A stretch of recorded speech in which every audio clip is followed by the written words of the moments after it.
Oh, the first time I went, like say when I worked Texas, Dallas, Gary Hart was my manager, and I was working under a mask called the Big O.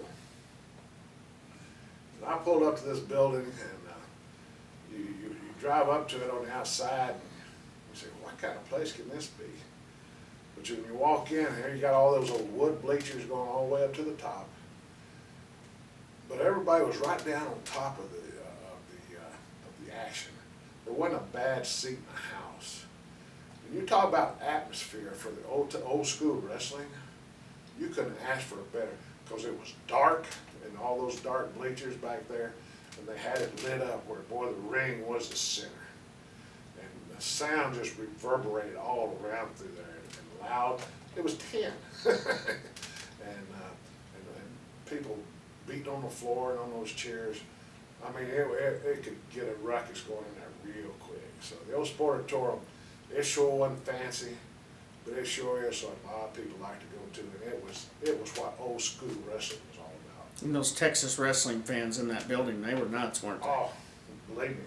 And you'd go in there, and like I say, they were right on top of you. You had to be careful, because you'd walk right through them, and I mean, here you walk out in the bleachers right there, they could reach down and grab you. I mean, I've had my hat grabbed, or mask back then grabbed, and so you had to be careful. It could get hairy real quick. How was the locker rooms and stuff, the facilities that you had? Well, I mean, it wasn't like this suite we're sitting in here. I mean, it was a typical dressing room. I mean, just benches and open showers, and fancy it wasn't, but it served a purpose. And again, it was what old school wrestling was. I still remember. That was when I was talking about Hattiesburg a minute ago. Same type building. One at Sportatorium hold a few more people, but the old building in Hattiesburg, Mississippi, was the same type, 8 out of 10, the high-rise wooden frames, and it just lent itself. Was it? Did you feel like it was a shame when you heard that they finally tore it down and they didn't? Well, I hadn't heard what happened to it. I haven't. They leveled it, and a lot of people said that, even Skadar Akbar said that they could have turned it into a monument or something and got their monies back in a year or two. I didn't know anything about that, but again, there's a lot of places like that should have been reserved and should have been preserved.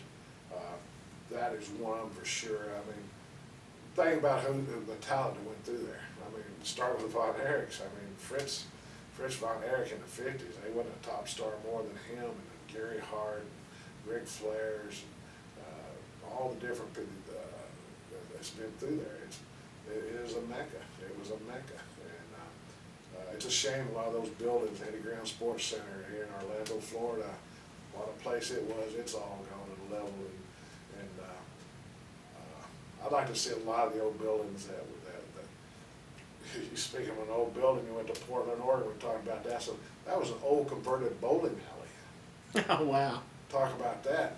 And so how close that was to the boy. Every Saturday night and every Tuesday night, there'd be 3,000 people in there. So, hey, it had a pulse to it. When we talk about having a building or a city or something, having that pulse you can put your hand on, those are the type buildings I had. Thank you, Ron. I appreciate it. You got it, buddy.